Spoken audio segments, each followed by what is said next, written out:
We optimize hydration, movement, supplements, and sleep, but most people completely ignore the air they're breathing. And when your air is off, your body feels it first. The Blue Signature Air Purifiers by Blue Air quietly remove airborne pollutants, odors, smoke, and allergens, supporting deeper sleep, better recovery, and clearer focus. It's the most customizable air purifier you can get, with exclusive accessories designed to fit your space and your style. Visit blueair.com and use code SIGNATURE30 to elevate your wellness routine. Drew McIntyre here from WWE. Wielding the Claymore can be a life of chaos. When I'm not dominating in the ring, Chumba Casino is how this warrior takes a wee break. With hundreds of online social games and new weekly releases, there's always something fresh to try. And those daily boosts, next level. Even my free time feels like Valhalla. So when life feels like a battle, kick up your feet, have some fun, and let's Chumba. No purchase necessary. VGW Group. Void where prohibited by law. See T's and C's. 21 plus. Sponsored by Chumba Casino. He's an old head. Youngins are really starting to get on my damn nerves. He's a purveyor of nonsense. He's a Georgia high school coaching job influencer. His favorite Bible verse is, Jesus wept. He's the man of constant sorrow, Chris Bam. Yeah.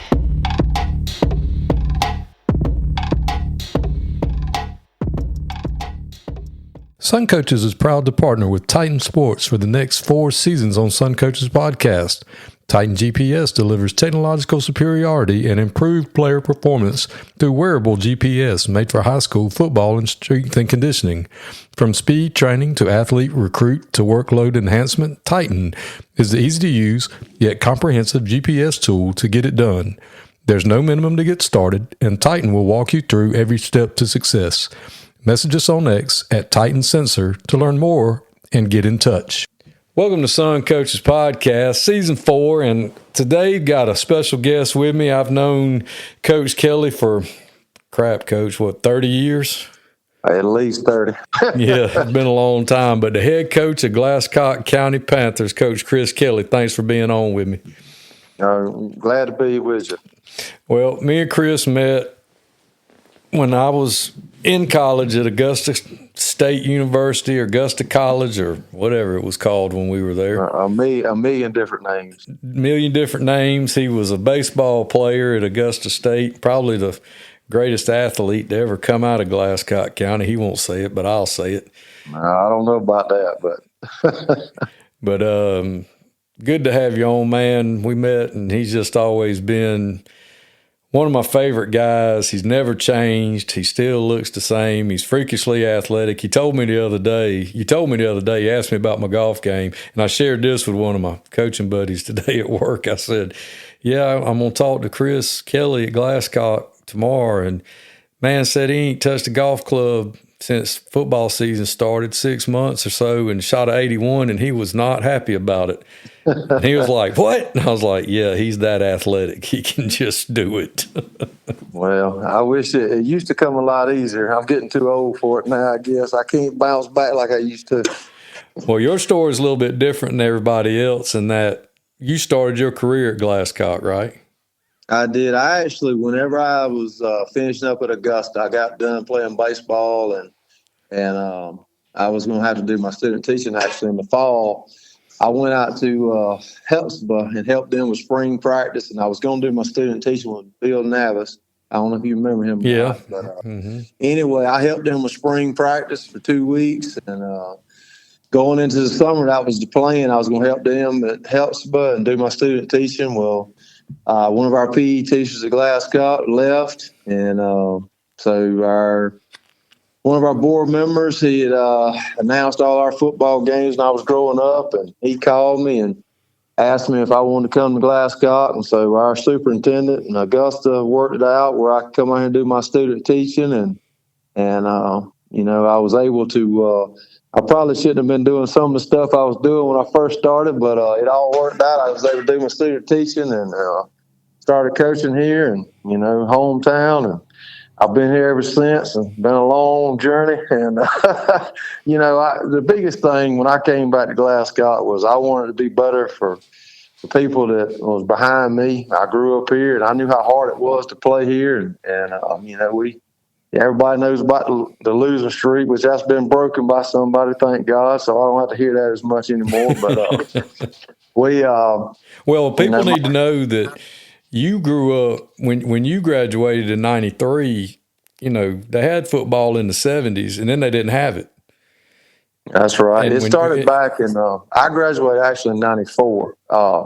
They started back. We actually started rec football, and I was on the first rec team whenever I was in middle school. And so we had rec for 2 years, and then they started back in the high school, played JV, and for 2 years in '88 and '89, and then we started varsity in the fall of '90. And so I played, 90, 91, 92, 93, and in 92, 93, we went to region, and Lincoln County won back-to-back state championships, so that was rough. And we finished with my junior and senior year, we finished with 12 players, one kid standing on the sideline. So that was the last game my senior year and my junior year was Lincoln County. So you know how that went, and it was rough. Coach Gamble they was in their heyday, but so it was a long. Like you said, it started in the '70s, shut down, and started it back up. And I came back in '99 as coach, and we had that long losing streak, and we were able to break it down at Cross Creek that night, my first year. And who was the head coach when you came back? John Bowen. Oh, he's a good one. Oh yeah, great guy, and I helped him for 3 years, and then he left, and I became the head coach, and I've been the head coach ever since. So, I've learned a lot. You Coach Luther Welch, I spent a lot of time with him. Yeah, a lot of people don't know how close y'all were. Oh, yeah. I spent a lot of time with Coach Welch. He, I'm still in debt to him to this day. He didn't have to do what he had to do. It was the latter part of his coaching career, really. I mean, it's, I spent a lot of Saturdays with him. I would call him and ask him questions. He taught me wing tee, and Coach Barnett, I met with him on defense too, and he taught me a lot of stuff. So, I'm in debt to those guys, and especially Coach Welch. I mean, Coach Welch would have stayed there. If I didn't tell Coach, this time we'd spend there 8 hours, and I'd say, Coach, it's time for us to go. Oh, Coach, we can stay here. He just loved football, and I loved the wing tee, and of course he did, and he taught me a lot of stuff. And the last time I talked to him was at a Thompson baseball game, and right before he passed away, he wasn't able to get down the hill at the baseball field. If you ever been to Thompson, it wasn't easy back then to get down that hill, and so he was sitting up on the hill in a chair, and we were still talking wing tee, and I was telling him some of the stuff that we were doing. He said, Coach, I coached 40-some years. I never thought about doing it that way. And, so we were, like I said, the wing tee has been great for Glascock County. So most people that don't know exactly where Glascock County is in Gibson, Georgia, I know because my great-grandparents lived there, and a lot of my family lives there. Tell people exactly where Gibson is in relation to Thompson and Augusta, and give them an idea of where y'all are located. My best thing that I always tell people, about 30 miles southwest of Thompson, and about an hour from Augusta. So we're kind of sandwiched between Augusta and Millersville. Okay. So basically in the middle of nowhere. I ain't trying to be ugly. I'm just saying. That's exactly right. There ain't a whole lot in Gibson. Oh, no, there's not much in Gibson. We're sitting here at the last, our Georgia high school count last year. I think we had 169 in high school. Us and Warren County and Central Tableton was the smallest. I think Central's the smallest. And then we've got one less kid in Warren County. And so, us and Warren County are bordering counties, and very, very small places. So, your NIL deals, you ain't got to worry about none of that in Gibson or anything like that. No, we're just trying to hope we can get kids to play. When I first started here, it was a lot of the same stuff that, that I went through as a player, trying to get kids to play and stay committed. Every year whenever I played, we start off with 25, 30 kids, and by the end of the year, you're down to barely having enough to play. And, a lot of that was the first year I was a head coach. I think we started off the year with 21, and Brad Engel I don't know if you know him or not. Yeah, Brett's good, great dude.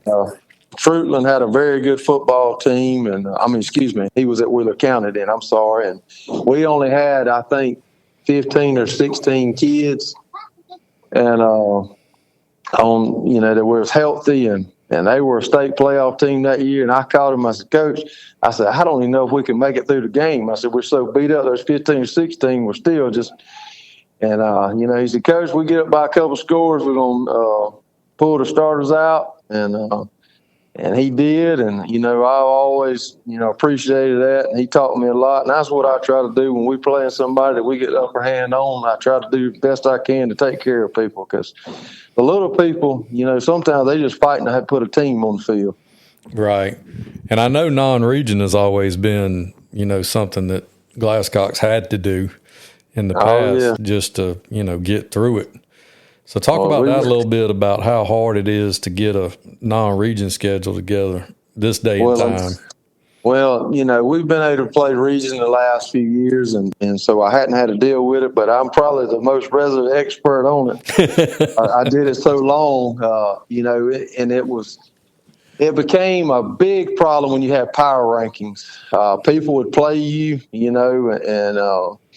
but when the power rankings came out, several years ago now, it was tough trying to get people to want to play you, because they didn't want to have to, they didn't want to lose points. You don't lose points, but they want to gain points. You don't, that's what I try to tell people. It's not going to hurt you. It's not going to help you. But that was a tough part, as far as doing your schedule. You always got to go to the back end of that schedule and find, your last few games, because everybody's playing region. If you start off in the front end of it, you'd have no problem finding games. But that back end, it was tough, and you had to have a lot of teams in the state that played non-region. If you didn't, then you were trying to find maybe a region crossover game that had an odd number for that last week if they had a region playoff.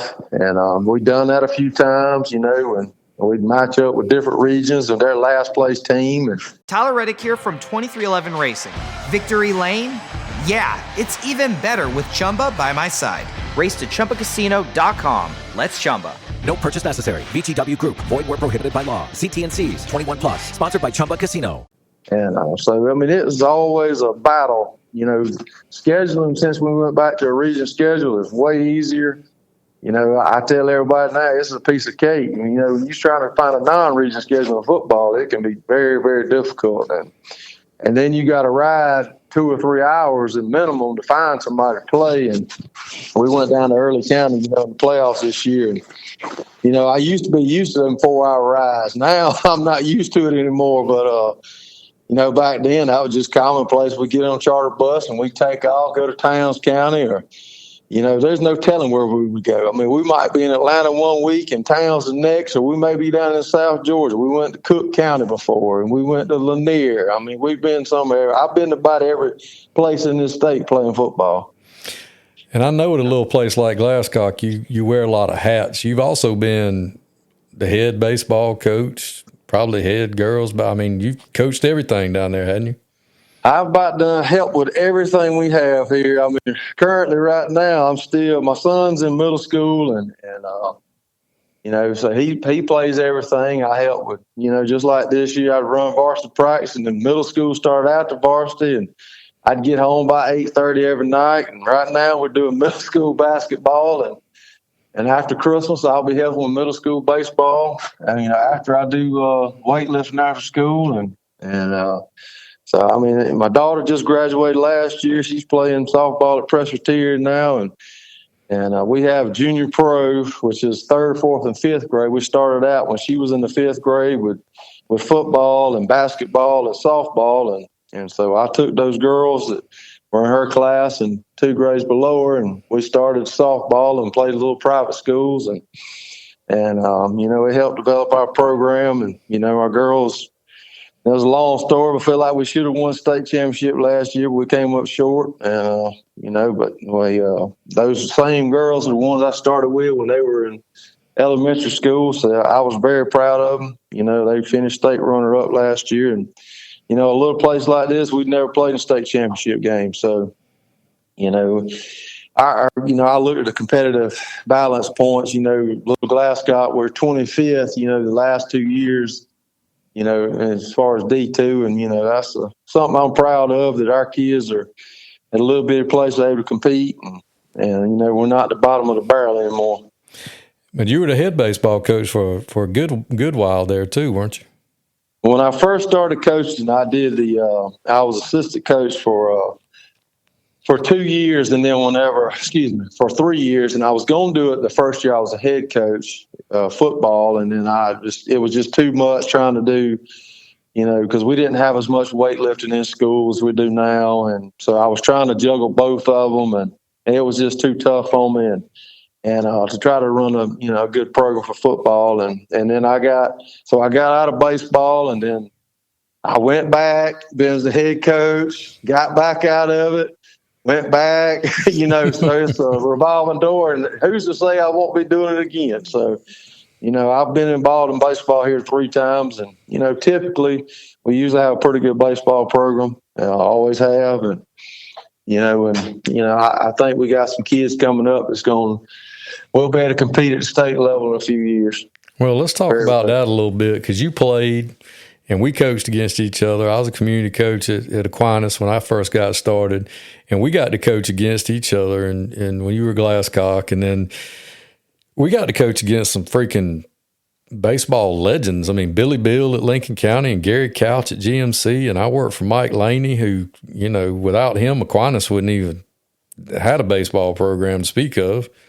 Oh, yeah. We talked about that the other day. And, right. We got to be around some real good. And then football, you had Frank Vohan was at Washington Wilkes, and Coach Campbell, of course. There's that. And, there was just some really, really good single-A football coaches in that region. Oh, there was. And baseball coaches, just good coaches. Just good men. That I talked to you a little bit the other day. These young coaches now, with the invent of huddle, has made us lose all those relationships that we used to have. That me and you we cut our teeth in, and they don't know anything about getting up on Saturday morning and driving all over the state, exchanging film, and never knowing if when you leave there, if you actually have a film. I got a cartoon one time, and by your former school, Aquinas, but you just never know. That was the only bad film I ever got. But you really never knew. It was VHS, and then before long we got DVDs, and then Huddle came along. But as far as the coaches, Coach Bill at Lincoln, I coached against. First of all, I played against him when he was coaching, and played against Coach Campbell, and then getting to know them. I spent a lot of time with them as well, and Chief, Coach Ellis from Lincoln, one of the best ones ever been in Lincoln County, coach defense. And most people in Lincoln will tell you he helped keep that football program going in Lincoln County. And Coach Campbell and all of his coaches, he just kept so many good coaches for so many years. And that was another reason why they stayed on top for so long. And, Coach Vohan, we used to talk. I never coached against him, but I talked to him a lot when he was up there. He did a great job. And, Coach Laney at Aquinas, we were talking about the other day, whenever I was in high school, Aquinas was just the bottom of the barrel. You might not know if they were ever going to show up to a baseball game whenever I was in 9th and 10th grade, and even in 11th grade. And then by the time I was a senior, Coach Laney had taken him on, and he had turned the corner with him, and he turned Aquinas into what they were. And he did a phenomenal job with them. And, you took me back down memory lane with all these old coaches. Well, Gary Couch at GMC was always one of my favorites, too. What a great guy. Oh, great guy, Coach Couch. I actually was coaching. I was a head coach when he was his last year he coached, and he upset us, actually. We were the better team, and we beat him the first time, but it was his last home game, and they actually upset us down there. I hate we lost, but I was happy for him that he won. And, great guy. He did a heck of a job at GMC. I almost said Aquinas. That would be fighting words between the two schools. But he like I said, I played when he was coaching, and they were always tough, and it didn't matter what he had, he was going to get the most out of him. I call it squeezing that blood from the turnip, and that's what he always did. Well, I'll tell you who else was a heck of a baseball coach that probably didn't get any kind of recognition. Old Coach Bowling at Hancock Central. Well, I tell people that all the time. Our kids, Hancock is actually going to start playing baseball back this year. Our kids are asking me about it because none of them ever played Hancock. And I said, back in the day, I said, Hancock was the best baseball program around here.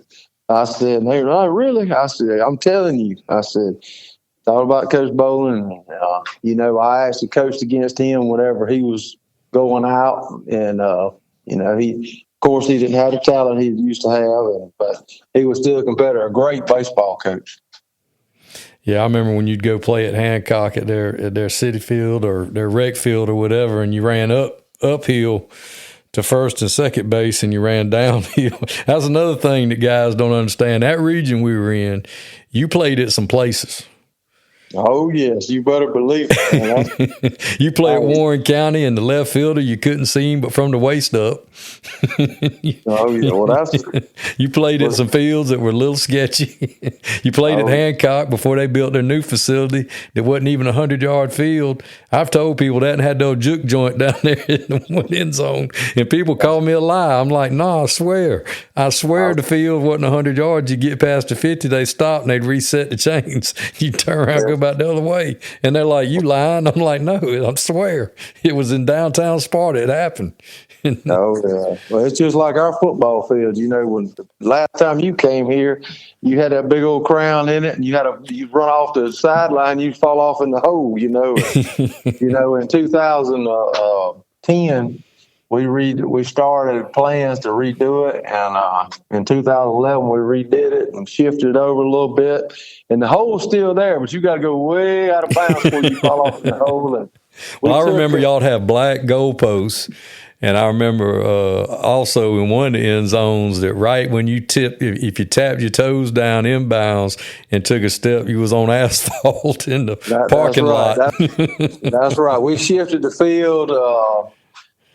We moved it down 10 yards and about, I think it was 10 yards down and 10 yards over. So, we actually have a fence around most of it. That one side we're talking about where that hole is, no fence over there. But, it actually looks like a football stadium. We actually got real bleachers now. And, we've had them for a long time now. But, like you're talking about these fields, I go to, we probably have the best grass field in our region. Hancock has turf, but our field, we got a practice field down there. We practice on it's the old rec department. The school's always owned it. We turned that into a practice field, got irrigation and everything. And so we stay off the game field, and we probably do have the best grass field now. Compared to where we were, 25 years ago, it was rough. I just remember being in that region. It was y'all and Warren County, and before they got their new facility, and you'd go over there and play at that place, and Hancock before they got their new facility, and Lincoln County was always in the region. And back when Green Tolliver was Green Tolliver, before they busted up, they would be in the region every now and then. You had Washington Wilkes and Lincoln County, and dude, it was just Johnson County would be in the region every now and then, depending on how they reclassified. And there'd just be some, every sport, girls basketball was really good. Boys basketball was good. Football was good. Baseball. Tyler Reddick here from 2311 Racing. Victory Lane? Yeah, it's even better with Chumba by my side. Race to ChumbaCasino.com. Let's Chumba. No purchase necessary. VGW Group. Void where prohibited by law. See T&Cs. 21 plus. Sponsored by Chumba Casino. Every sport, everybody was good, and everybody was good at something. Y'all might not have been great at football, but you played a numbers game. You always battled numbers there, like you said. 170 kids at school. That's right. So with football, you have to battle that. So is that why you decided? Is that why the wing tee is just? You had to pick an offense or an identity for your kids. Is that what made you go that way? That you could always your kids would always fit with that offense, or you wouldn't always have spread athletes? I mean, what was your philosophy for, going in that direction? Well, I feel what happened was, we were running multiple my first year or so. And anyway, we kind of went to some wing tee, didn't really know what we were doing with it, very, very novice at it, I guess I would say, at the end of the year. And then I called Coach Welch and talked to him, and I just, I just fell in love with it. And, when I hadn't, I'm a wing tee guy. We'll still get in a little bit of shock. It's more the Gus Malzahn stuff. We'll still run some wing tee out of it and run some zone read. But, one year I didn't run any, actually 2 years until the last game of the year. I didn't run any wing tee. And the reason was I didn't have enough backs to run wing tee. So, I'm a wing tee guy, but if I don't have enough backs, it's tough to run wing tee. So, and, one year we were, for, I guess you would say, probably 18, 19 games, we were nothing but shotgun. But that was out of necessity. And some of these teams now we will get in the spread. When we get against, like when we played Early County, getting in the spread doesn't really help us because they're a lot more athletic than us. And a lot of our region games is that way. We're a lot better. We get angles on people, and, our kids understand how to run buck sweep about as good as anybody I've ever seen, and our kids, believe it or not, our ag teacher, Corey Smith, he played at Lowndes, and he was, we were playing a game a few years ago. We wound up losing, and because I threw the ball and we got it intercepted, and our kids could not understand. They went back and told us, "Wow, Coach, Mr. Smith, I don't know why we were throwing the ball. We need to be running buck sweep." And they were like, he's like, you do have to throw the ball in 2 minute off. He said, "No, we need to run the ball." And that's just how they've grown up doing it. And they believe in it. That's right. And we just, this year we had one kid run for, I think, 909 yards, and a fullback missed a game. He ran for like 858. And we had, I don't know, we averaged over 300 yards of offense, a game. And, it's been a great equalizer for us. Undersized kids, we don't, this year we had 2 300-pounders, but that doesn't ever happen much for us. Now, most of our kids, if we get a kid that's 215, 220, that's a pretty good-sized kid for us. So us going straight at somebody and base blocking them, it's not going to work too good. But we can get an angle on you and down block you or X block you or, pull and kick you, we got a chance. So it all comes down to fundamentals. Exactly. We were talking the other day, and you were like, it's high school football is pretty simple. If yours are better than mine, you're probably going to win. If we're equal, it's going to come down to fundamentals. That's exactly right. And that's the thing, like, the Georgia high school allowing us to play these GISA schools, and I'll tip my hat to them. I'll tell anybody when we play them, athletically, they don't make us better, but fundamentally, they make us a lot better because those kids are fundamental, they're smart, and they're going to do what they're supposed to. And if you don't match that, you're going to get beat. And, so there's a lot of people in GISA that are better than, a lot of schools that's in Georgia high school. There's some good athletes, but most of the time it just comes down to fundamentals with them. They're just very fundamental. So what's some of the things over the years, we talked about young coaches losing that relationship things. What's some other things you've noticed? You're the longest tenured head coach at one school in single A in the state. What are some things you've seen over the years that's changed, good or bad, for high school football? One thing and we talked about a little bit the other day, one thing that really irks me is, I've been doing this for 26 years now total, is years ago when I'd pull up at a facility, it didn't matter where I went to state, that coach was going to meet me, greet me, say, "Coach, you need anything, let us know. We're going to talk a few minutes and we're going to go about our way, get ready for the game." And I still do that. I don't care who comes here. I'm going to be the first person to meet you. And it's just the way I was raised up and the way coaches used to do it. And now there's a lot of times I don't see the head coach until I shake his hand. at the end of the game. And, that's the kind of stuff that has really, really changed a lot. I think we've definitely lost those relationships, and I wish we could change that back, but I don't see it ever changing. The officials now, they're I know we have a hard time finding them, but just the professionalism is not there like it used to be. And as far as the kids, I mean, it always changed so much. I mean, it is, and not just at Glascock. I see it everywhere. I mean, just the kids are just so much different now than they used to be. They used to be a lot tougher. I think we have a lot better athletes now than we had whenever we first started across the state. They may not perform like it, but I think they're more athletic. But just the kids' toughness, just, the referees ask me every week, Coach, you got anybody we need to check? Cass, I said, Coach, we ain't got nobody tough enough, to play in the cast anymore. And I'm sitting there thinking, I had a kid one time that played, and he still blocked really well, because back then we were still Luther Welch flipper, and he had a cast on both arms playing right tackle for us. So, kids like that are they're just not going to do it anymore. The parents are not going to let them do it. That's the biggest thing that's changed the most with the kids, in my opinion, is the parents. They don't, years ago, you were supposed to be tough and all this stuff, and now we get a lot of petting across the state, I feel like. And you played on a team with 12 kids.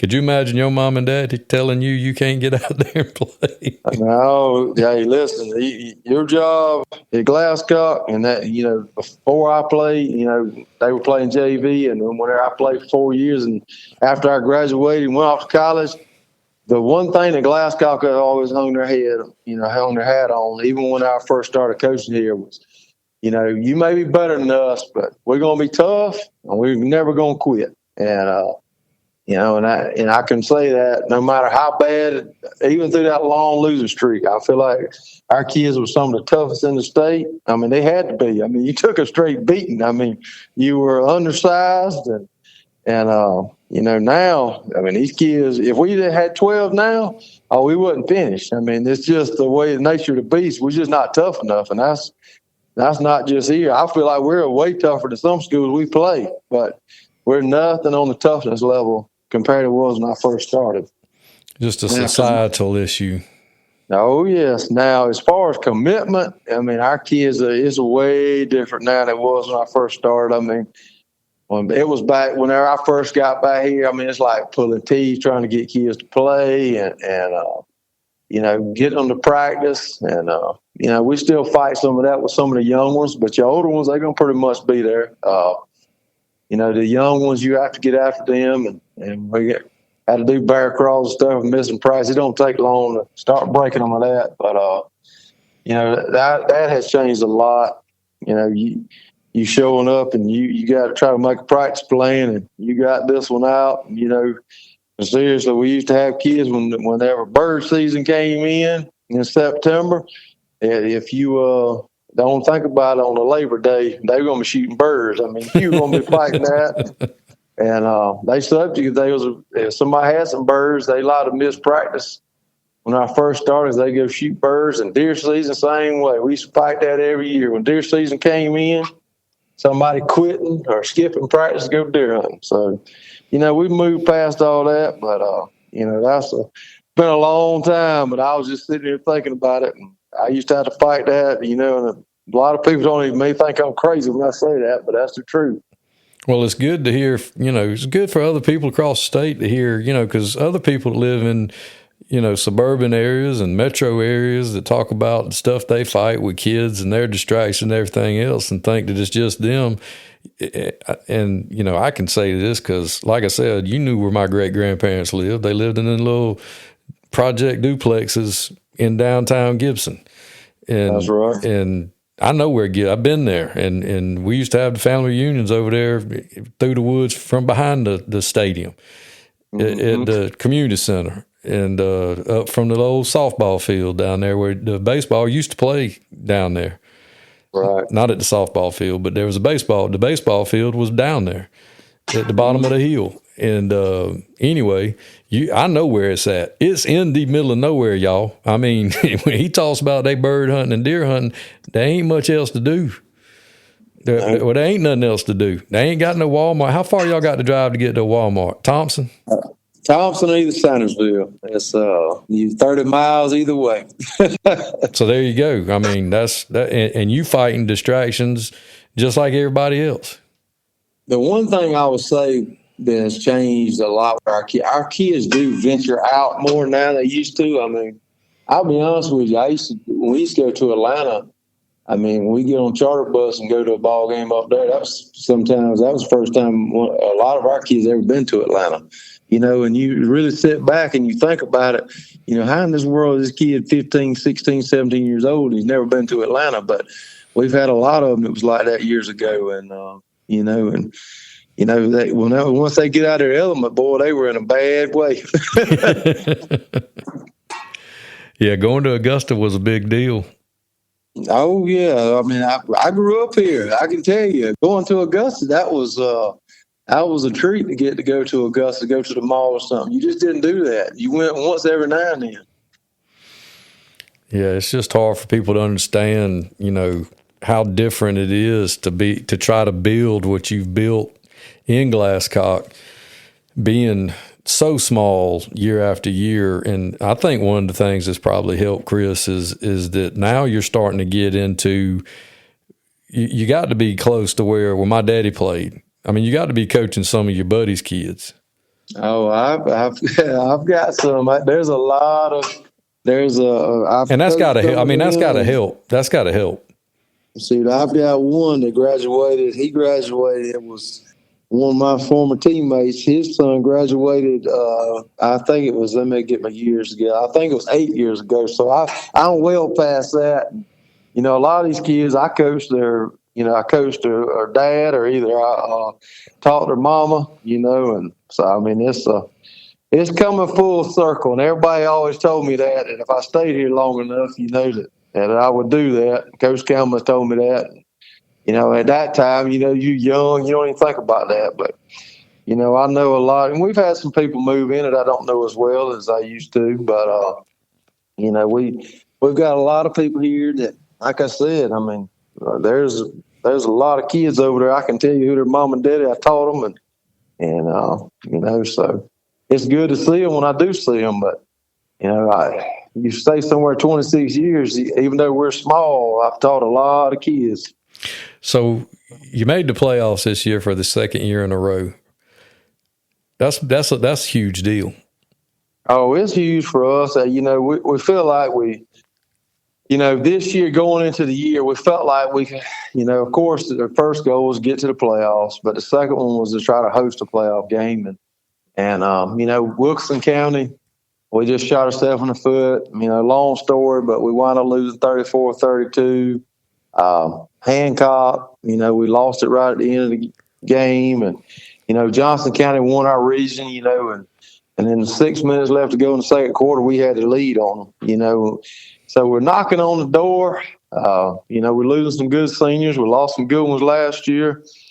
You know, we just keep trying to grind and get better. And, you know, obviously at Glascock, your first goal every year is going to be to get to the playoffs. You know, you've only done it twice, and it's the last 2 years. So, you know, we want to try to get, and once we do get in the playoffs, we want to get our seeding better so we can advance, you know, past the first round. You know, we went down to Early County. They're sitting there with 539 kids, and you know, we were wound up being down 18-0, and we scored, made it 18-8. You know, we competed. We just didn't, you know, I don't know, offensively, we didn't score like I thought we could have. But, you know, Coach Killingsworth, he does a great job down there. You know, first time I'd ever met him, great guy, and does a great job coaching. Yeah, I was there for 6 years. One of my favorite places. He's one of my favorite people, and I can tell you from experience, that's a long way from Gibson, Georgia, Jack. Oh, it was a long way. You can't get there from Gibson. Well, our people here was, you know, great. When we knew we were in the playoffs, you know, that after the last week of the regular season, you know, I got my wife she's president of the Boosters Club, and anyway, I got it put on Facebook. We're taking donations. We're ready to raise, enough money to take a charter bus and feed the boys the whole day. We ate lunch at Cracker Barrel and Cordell, and then we got 100 subs. We ate a sub before the game, and we ate a sub after the game. So, the people here really came together and helped us out. Man, that's the thing. At Glascock, if you'll, just like the softball team, they went to Columbus last few years, these people here will bend over backwards if you've been successful to try to help you out. And, they want to see somebody do good. And us making the playoffs 2 years in a row is just, 5 years ago, people would have told me I was crazy if I said we could make the playoffs. So, now our next step is I want them to tell me I'm crazy. We're try to host a playoff game, and that's what we're shooting for. So what's your typical, senior class numbers-wise? I mean, is it 7, 10? We had 8 last year, and we had 9 this year. Next year, I think we'll have 6 or 7, they're coming back. We had a couple kids that didn't play this year. They'll be seniors, and, they say they're coming back out. Not sure if they will or not, but we typically have. And how many freshmen do you have come in? I mean, is it? We had a bunch this year. We had 14 this year. Oh, that's a huge class then. That's a big class for us. And, next year's class will be smaller. And it kind of runs in cycles like that. I mean, we'll have a big class. My son's 7th grade class, and when they get up there, we're probably going to have at least that many, or probably more. We'll probably have 15 or 16. So, and then the next class is small. So you'll have a big class and kind of a small class. So you just don't never know. We typically, years ago, we got 25 kids. That was our goal, to try to get 25. And now, the last several years, we've had over, 35 or more. We started off this year with 38. And, for the first game was a scrimmage. We scrimmaged at Kiwanis. And, so, I mean, typically we want to shoot for 35 right now. And, we've had the most kids. When we had 200 something, we had a little over 200 one time, FT, and we dressed out 40 kids. But that's the once in a lifetime probably ever that we hit over 200 kids in the school, because the classes below them are small, and I don't know how much longer I'll keep going. I got a 3-year-old, so I don't know if I'll still be teaching when he gets there. I might still be coaching. Who knows? But I bet I'll be teaching. But, I can retire in a few years, but I don't see myself retiring. I still love what I do. And, Glasgow, I've had some opportunities to go other places, and, I just never did. And especially whenever my daughter got on up, I said, do I want to go somewhere and try to win, or would I rather watch her grow up and help her? Because she really took a great interest in softball. We took her all over the country. She's been to Colorado, California, and, I made up my mind that this is where I was going to be, and I felt like it was best for my family. And, people may think I'm crazy in the community.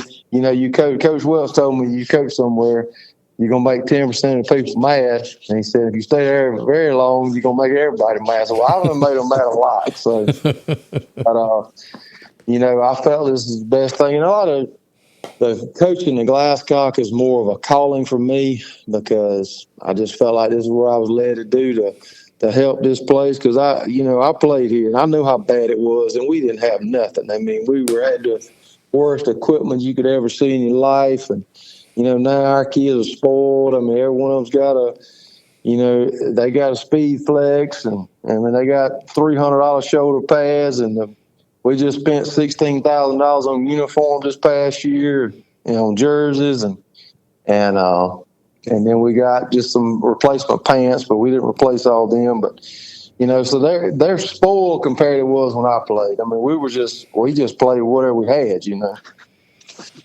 Well, I'm glad that you're doing it.